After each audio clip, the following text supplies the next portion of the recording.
আসসালামু আলাইকুম এভরিওয়ান, সবাই কেমন আছো? আশা করি সবাই অনেক অনেক ভালো আছো। আজকে আমি সন্ধ্যায় নাস্তা খাইতেছি, তবে একা। আমি আবার চা পাগল মানুষ, চা পছন্দ করি অনেক। ভাবলাম তোমাদের সাথে একটু শেয়ার করি।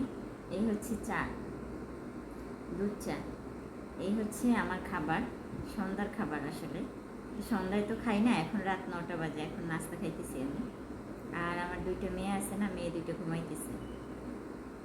এই দেখো, সাথে আছে রুটি। এই রুটিগুলো আমার অনেক পছন্দ। তো এগুলো আসলে এই সন্ধ্যার জন্য এগুলো এভাবেই পিস পিস করাই থাকে। এটা বাহিরের খাবার কিনে নিয়ে আসছি আর কি। তো ভাবলাম তোমাদের সাথে একটু শেয়ার করি। এটা বাসায় তৈরি না, শুধু চাটা তৈরি করছি বাসায়। চা চাটা আমি বানাইছি মাত্র। তো ভাবলাম তোমাদের সাথে একটু শেয়ার করি আমি আজকে কী কী খাবার খাচ্ছি।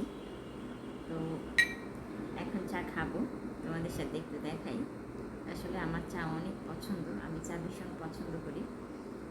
বাসায় ঐশীমণি অনেক পছন্দ করে, তবে ও সবসময় চা খায় না, মাঝে মধ্যে ঘুমায় থাকে, আমি একা একাই খাই।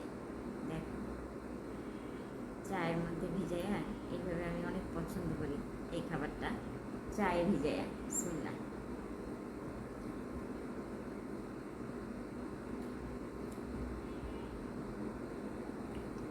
তো ভাবলাম আজকে তোমাদের সাথে একটু শেয়ার করি। আমি যে এত ফেভারিট, আমার এত পছন্দ মাছ, মাংস, পোলাও, এগুলো আমি কিছু পছন্দ করি না, শুধু এইটা।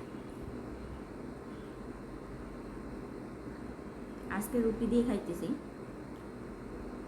মাঝে মধ্যে কী দিয়ে খাই জানো? মাঝে মধ্যে পুরি বানাই, তারপরে পরোটা বানাই, সেগুলো দিয়ে খাই। আমার মতো এইভাবে চা কে পছন্দ করো? আর এইভাবে রুটির সাথে চা কে কে মানে পছন্দ করো, বেশি পছন্দ করো, অবশ্যই জানাবা, ঠিক আছে? বিসমিল্লাহ।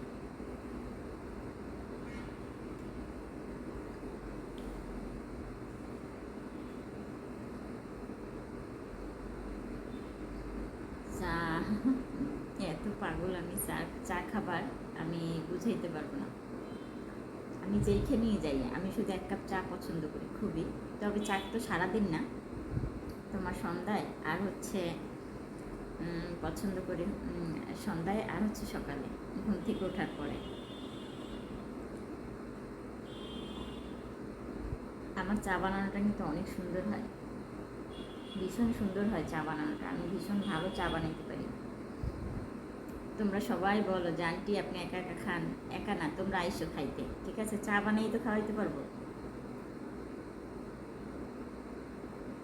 আজকের চাটা মনে হয় বেশি মজা হয়েছে, তোমাদের সাথে শেয়ার করতেছি তো এই জন্য মনে হয় ভালোভাবে দেখানো যাচ্ছে না, কিন্তু আসলে চাটা অনেক মজা হয়েছে।